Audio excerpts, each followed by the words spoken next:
Hey guys, how's it going? It's Al. Week 17, the final week of the NFL DFS regular season is upon us.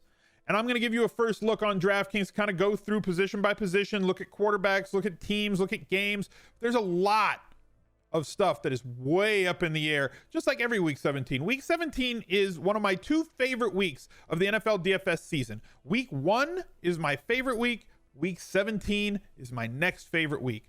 Week 1, because of all the stuff, it's brand new. We don't know all the answers yet. We don't know all the usage. You can be contrarian and still be 100% right because we don't know what these teams are yet. So like nobody knows what to attack and where to attack yet. We're kind of assuming where the usage is going to go. Like remember when like OJ Howard was going to be a thing coming into week 1? Guys, OJ Howard's going to be a huge thing. And then he wasn't.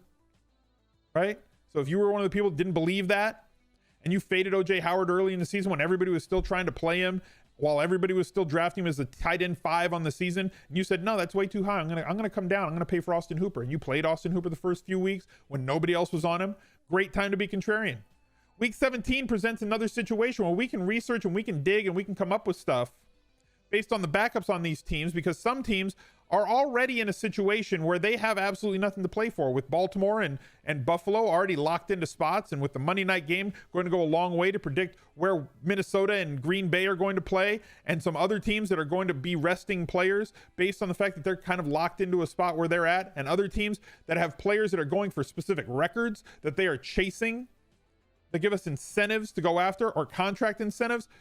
All this stuff is going to come out over the course of the week. We know some of it now, but more is going to come out over the course of the week. So this first look, more so than most weeks, I think is going to change greatly as news breaks through the week, as players end up getting sat, as teams rest players going into the playoffs, as we find out just different things that happen, contract incentives. This player is going to, they're probably going to force this guy because if he gets X amount of yards in this game, he reaches a different contract level. Or certain teams don't do that. We remember when Mark Ingram was on the Saints and he had a specific contract incentive and they didn't play him the rest of that game so as not to have to pay him like $500,000.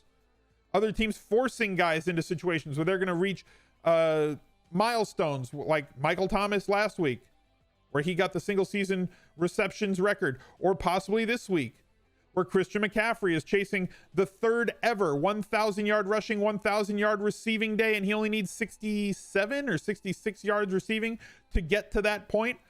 So the Panthers and their new coaching staff said that they're doing everything they can to try and get him and help him get to that point. But then there's question marks. What if when he gets there, is he going to sit? What if he gets 70 receiving yards? Is that it? Are they pulling the plug and it's Reggie Bonifant time? These are all questions we have to research going through this week, and we're going to do our best on this first look to try and go through and pick a team that I think is going to be viable, at least from a first look perspective, to plug in as a dummy lineup, whether it's going to be for cash, for tournaments. I'm going to probably build it more from a tournament perspective because we don't have the floors and everything else that we have.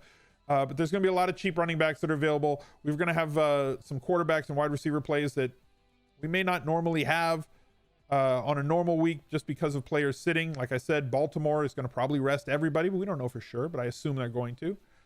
It's a fun week.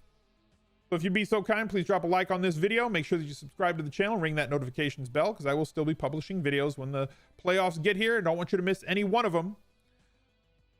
But why don't we just break right into the video and kind of look at the quarterbacks for this week. Lamar Jackson, top scoring quarterback on a per game basis this season, has been absolutely outstanding. Got the 100-yard bonus in week 16. Now they face Pittsburgh in the second time in the return. Every game this week is a second time through. It's all conference matchups, or all divisional matchups this week. They have locked up home field throughout the playoffs. I would not be surprised if they sat every single one of their players, because the Baltimore Ravens, until week 16, were the one team that had absolutely no injury issues. They were the most healthy team, and if they're going to start sitting players, we can play their backups. So with Lamar Jackson out, even against Pittsburgh, we've got RG3 down at like 5,100. They're still going to run their scheme. They're still going to run their plays. He's still going to be a threat on the ground. RG3, not the same threat that Lamar Jackson is. He's not as spry, and he doesn't have the knees that he had when he first came into the league. But if they're still running this same exact offense, I believe that they are going to have him at 5,100 being just way too cheap for what he can do. Even if they sit the top offensive options, they're very deep at running back. And this offense should not have a huge problem moving the football, even against this stout Pittsburgh defense. I think he's in play at 5,100.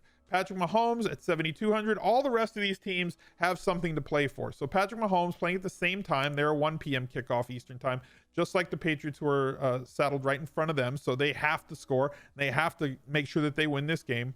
And at home, Patrick Mahomes has had 2 straight good games after, a string of pretty bad ones, right? Under 20 points, where last year I think he had 1 game under 20 points. He had 4 out of 5 straight games where he did not score 20 fantasy points. Coming off of 2 straight above 25, you're going to have to pay for him at 7,200. Drew Brees against Carolina, they've been real bad, but he's priced way up to 7,000. They still have things to play for, though it is a road game, but Carolina's defense, not very good. Obviously, Tennessee was a road game. People said they don't want to play Drew Brees on the road. Yes, Drew Brees has some significant home road splits, but let's not pretend like Drew Brees on the road is a terrible, terrible, terrible quarterback. People are going to look at this and say, well, 13.9 DraftKings points, but you can't judge a guy by a 4-game sample. If you look at him over the past 5 or 6 years, yes, he averages way more yards, way more touchdowns when playing at home, but when playing on the road, he's still not bad, right? So let's not say that he's just some Joe Blow average quarterback on the road. He's just a superhero at home, and a very, very good quarterback on the road, and now facing a really bad defense, and he has some weapons that other people can't stop. Aaron Rodgers gets to play against Detroit, who has been entirely awful all year, but Aaron Rodgers hasn't really set the world on fire either. I think that this price is a little bit too high for me, based on where his production has been. Tannehill goes to Houston. He has been outstanding. Even last week without A.J. Brown, as he was locked down by Lattimore, as reported by Mike Clay, on 100% of his routes, and just shut out Brown essentially for the majority of that game. 23.6 DraftKings points as he used other weapons in Tajay Sharp, and the other weapons that he had, Corey Davis, and the passing game, to essentially do an awful lot of work with only 27 attempts, even without the threat of Derrick Henry. Interested to see if Henry comes back here against Houston. Deshaun Watson, you guys know I'm on Deshaun Watson pretty much every week. Jameis Winston has been the guy that basically every single week has you a pretty solid game, even with this ridiculous number of interceptions that he's thrown. Going to probably exceed 5,000 yards, going to probably exceed 5,200 yards, as he is a favorite to throw for over 300 yards once again against an Atlanta defense that causes less pressure to opposing quarterbacks than any other defense in the league. Jameis Winston is going to be the guy that I'm going to want to lock into this first look lineup. We can look at some of the other quarterbacks. Was having a conversation with Mike Clay and a couple of other people this morning on Twitter about how good a season Daniel Jones has actually had when you consider all the factors around him. Yes, he's turned the ball over a ton, but he's thrown for a bunch of touchdowns. He's been a QB 10 on the year in the weeks that he's played, and he's done it with a rotating cast of characters around him, with Barkley being injured for some of the time and missing Evan Ingram for most of the time, and Golden Tate being out for some of the time, and Shepard being out for some of the time. He has not had his entire batch of pass catchers, not once this season. So Daniel Jones, for me, for 2020, looks like a great play. If you think that he can attack this Philadelphia defense, who we've attacked through the air all year, there's chance for upside here. A 38-point game in week 16, more evidence of what he can do. And though he's not a running quarterback, he does have talent with his legs and can create with them. So it's going to be interesting to see how he progresses as a quarterback. I think he's a good candidate for a 2020 leap candidate, who should be a good late round pick at quarterback, who's not going to be one of the top 6, 8, 10, maybe even 12 quarterbacks drafted, who might jump next year, especially if his pass catchers can get some sort of consistency with their injury schedules. Dak Prescott going up against Washington. Really bad defenses we've seen. Dak Prescott still dealing with that AC joint. Did throw the ball 44 times last week. Carson Wentz had a good game now going up against the Giants. Looked really good last week. Has had 4 straight games of over 20 DraftKings points. With as inaccurate as he's been, even though he's got a good completion percentage. His throws haven't been on point all the time, and losing all of his wide receivers. He's done very, very well recently. Another chance for multiple touchdowns here for Carson Wentz, and only 6,100. Like him a lot better than somebody like Aaron Rodgers. But let's build this lineup around Jameis Winston. And if we're going to build the lineup around Jameis Winston, the first thing we want to do is lock in at least one of his pass catchers. But based on the prices, Perriman, is he a super talented wide receiver? No, I don't think he's a hyper talented wide receiver. But opportunity plus talent, opportunity to me in fantasy is worth way more than talent. And when you've got enough talent plus a ton of opportunity, like he saw the last couple of weeks, you get yourself into a position where you have a really good floor. And as much as the Buccaneers are going to throw to these wide receivers, because they just don't throw it a ton to the tight ends, and this offense is very friendly towards anybody that can scoot just a little bit, Rashad Perriman becomes a great play. And Justin Watson, 10 targets for him in week 16. If Miller is still out here at 4,900, 15 points last week, another candidate here. So double stacking Winston is to me going to be a good start for this lineup. Let's just plug in a 3K defense and go from there. Doesn't matter which one. Let's do that. Great. Simple. Standard. Lovely. Going on to the running backs. As I said before, Christian McCaffrey is going for a 1K season, something that's only been done by 2 other running backs before, and his coaching staff is behind getting him the ball. They are totally on board with trying to get him to that point because this team has absolutely nothing to play for. The amazing part about Christian McCaffrey is how he is so quarterback independent, considering the fact that he just broke his own reception record for a running back. He's sitting on 109 receptions, set the record last year with 107, and now he's going to even pad that statistic as he just needs a little bit under 70 yards to get him to that 1K season. So considering that if he has about 50 yards rushing against a pretty stout defense in New Orleans, and maybe has 7 or 8 catches for 70 yards, that's like 20 to 21 DraftKings points for a very average day. So if his floor is somewhere above 20 points, and last 2 weeks, he had 2 touchdowns in week 15, he had no touchdowns in week 16, got himself to that 37 and 35 point range, you're talking a very realistic meat of the bell curve, 24 to 32 DraftKings points for a player who's priced at 10K. The massive floor and very realistic ceiling that he has, an average of 31.5 DraftKings points per game, is absolutely absurd. And now a team that's still motivated to get him the ball through the air, which is going to just solidify that floor, as we saw in week 16 with 15 catches on 15 targets. Absolutely ridiculous. And I'm still plugging him in week 17, and I'll find a way to get there. And I think that we can, based on everything else that's happened. Now, Saquon Barkley's had 2 great games in a row. Aaron Jones has seen some great ceiling games this year in Detroit, has been extremely giving against opposing running backs. Understand if you want to play him. If Derrick Henry's there, absolute man-child, absolute beast going against Houston here, and they've not been as good a defense as we thought they were. Ezekiel Elliott, if you want to save the 2K to come down from Christian McCaffrey to get to Ezekiel Elliott because you want to have a more well-rounded lineup, I totally understand that, but I understand also that this first look lineup that we're building this week does have more of a tournament feel to it, a little bit lower floor overall, but a chance at a really high ceiling. That's just the route that I'm taking this week for first look. If you want to have a more well-rounded lineup and go with Ezekiel Elliott for your first look, totally understand that and on board. Nick Chubb leading the league in rushing. They're probably going to keep padding his stats against a Cincinnati defense that's just not all that great at stopping the run. The problem is he's just not getting the volume that he got before. Nick Chubb, also PFF's #1 graded running back on the year. Shocking to see them kind of lower his usage because they have Kareem Hunt and want to see the toy out there on the field. It's not Nick Chubb's fault because he's just been outstanding. I would love to see him get 20 to 25 touches every single game. He's just not going to get that. Cleveland just doesn't seem to know what they're doing in terms of personnel and play calling and a lot of other things and packages and getting players on the field, putting them in a position to succeed. this season. Hopefully they can get it sorted in the offseason because they have way too much talent to flounder the way that they are.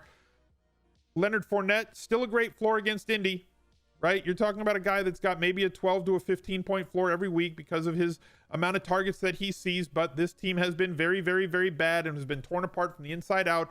Firing of Coughlin did not fix it for them in week 16. This team needs an entire rework this offseason. It's not the players that need to be resorted. It's basically everybody that's above them so that they can feel like they're in a safe space and they can play. And I'm not saying that in any way sarcastically, but when there's unrest, as there had been since before the season, and now we find out about all the issues in the offseason that they had with being fined for going to other doctors and Jalen Ramsey trying to get out of town and successfully pulling that off. And now you kind of see why this team got kind of torn apart from the inside. I'm not blaming the players. It's an awful situation. But I think that where we're looking this week, there's a lot of great tournament plays in this range, clearly. Lindsey against the Raiders, fine. Melvin Gordon's been getting good usage. And against Kansas City, who has really struggled against opposing running backs, that's how you attack this Kansas City defense. So if you think Melvin Gordon's on his way to a 20 or 25 touch day, like he's had numerous times this season outside of last week against Oakland, 17 touches here against Jacksonville, 22 against Denver, 17 here, 23 here, 23 here. If you think it's a 20 to 25 touch day for 6K against a team that's hemorrhaged points and yards against opposing running backs, I get going with Melvin Gordon a third there. But here's the range that we're going to eat this week. And it's guys like Mike Boone. If everybody sits for Minnesota again, he's going to be in another great spot at 5,300. If Dalvin Cook is still out, and if Madison cannot go, but I can't lock that in just yet because we don't know, one, what Madison's status is because it's way too early. The Monday night game also has not been played, but Mike Boone is a good enough talent running behind a very good offensive line that wants to run first. Kareem Hunt, as I said, taking way too many snaps and way too many touches, in my opinion. And that I'm not taking anything away from Kareem Hunt when I say this, but again, PFF's number one graded running back has lost touches on an offense that's struggling. Browns, the hell are you doing? We're looking at kind of cheaper plays. And the one that stands out to me is DeAndre Washington. 23 carries, 25 total touches. Whoever the number one running back for the Raiders is on the field is going to get fed the ball, and that's just the case. That's just the way that it's going to go because that's the way that Gruden runs this team. Now, the Raiders do have a very outside chance at making the playoffs. They need 4 different things to happen for them to get there. And they play late, and they'll know if those things have happened or not. So they're going to have a great idea of whether they're in or they're out, and it's more than likely that they're going to be all the way out. But I don't think Jacobs plays this week. And in the case that Jacobs doesn't play this week, DeAndre Washington, we know, is probably going to get 20 to 25 touches for only 5.2K. Yes, the game's in Denver, but we saw Jacobs eat against Denver earlier this year as well. Washington is my guy. We wrote him last week. We've seen him perform twice this year as the number one guy, 21.6 points in week 14 and 18.6 points against the Chargers in week 16. One of those was a road game. So I'm plugging in Washington here, and that leaves us one more running back to go with. And I mentioned how I don't expect Baltimore to play everybody, and they have 2 running backs. Actually, I'm just going to sort by Baltimore to make this easier. Gus Edwards right now, to me, looks as though he's going to be the lead back and get the Ingram type usage in this offense, which means a floor of 15 touches with a possibility of maybe 20 with RG3 at the helm. And Justice Hill will get the backup carries. I think Hill is the better, more explosive, more exciting running back. But as far as this coaching staff is concerned, they're probably going to play Gus Edwards ahead of him. Hill is a lot smaller, but really great at breaking tackles. Very good in the passing game. Just looks the part anytime he touches the ball. Very exciting running back. Big playability every time that he touches it. He just never got a shot this year. If they sit both Gus and Ingram in week 17, Justice Hill is probably my favorite running back to start. But assuming that Ingram sits and Gus is active, at this point for first look, I feel like I have to go with the Gus bus. Now, obviously, if we're going to optimize this lineup and make it the way that we want to plug Edwards in to the running back slot because he plays earlier, and then put Washington into the flex spot as he plays later to give ourselves the maximum flexibility. This leaves us with $4,400 to spend on a tight end and a wide receiver. Let's look at the tight ends first. Travis Kelce's been an absolute monster, just like predicted since the beginning of the season. Another 21 points on Sunday Night Football, 28 the week before. Kansas City starting to roll, and they are not going to change the way that they do things. Travis Kelce is the beginning and the end of everything that starts and stops with this Kansas City offense. And I love the fact that they've been feeding him the ball as much as they have the last month with 9, 13, 9, and 9 targets. That great supply coupled with his talent has been independent of even the games that Mahomes didn't have great games, as I evidenced before, as we looked at that 5-game stretch where he had 4 games that were sub 20 fantasy points. Kelce still got his. So whether or not Mahomes has himself a monster game, Travis Kelce still has a very good opportunity to get you 15 to 20 DraftKings points. And if Mahomes does have one of those monster games, Kelce has the opportunity to get you a 25 to 30 point fantasy day. So if you want to pay up for him, fine. But based on this lineup, we just don't have the amount of salary to get there. So we're going to have to look a little bit cheaper. Austin Hooper has been tremendous. They fixed that salary issue that they had before. Until these couple of weeks here when he came back from injury, he was averaging the highest fantasy points per game for any tight end on the season. Obviously that has dipped as Travis Kelce has continued to have great games, and he has had these 2 when he came back from injury and didn't get as much usage. But now his snap count's back up. Now he's playing great, and they've bumped his price $1,500. 1, because that's where it should be, and 2, because he's playing against Tampa Bay, who has allowed tons of points to anybody that can catch passes. $5,800. I'm still on board with him. There's not a lot of great cheap wide receivers this week. Caden Smith has looked very, very good in the absence of basically every other tight end for the Giants. 21.5 DraftKings points last week on 8 targets. The kid's been quite a revelation as somebody who we had never even heard of. But like 5-6 weeks ago, he stepped into a much bigger role, as has Mike Gesicki. Outstanding athlete who is finally coming into his own as a football player with Fitzmagic at quarterback, really looking his way very, very consistently. Only 1 game with less than 6 targets. 12 in week 16, 8, 5 here against the Jets. Baffling there. 7, 7, 6, 6, 6. He's gotten consistent usage in the second half of this season. And it doesn't look that it's going to be changing, but this is a much different matchup against New England. Even at 4K, this is kind of my issue. DraftKings has been extremely, extremely aggressive at pricing up players when they're in really, really good matchups, right? So against Tampa Bay, against Arizona, against Detroit, teams that give up a ton of points to opposing pass catchers or quarterbacks or whatever, they've been very aggressive at pumping up the prices on these players by 15, 20, sometimes 25%.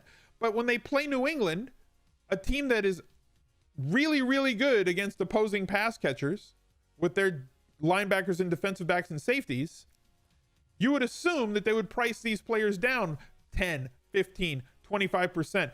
This is a player who against Cincinnati was 3,600. Now against a much better defense and on the road is gone up 400 because of the big game that he had last week. At the very least, when you're playing New England, that price should come down, at least tempt us to play Gesicki.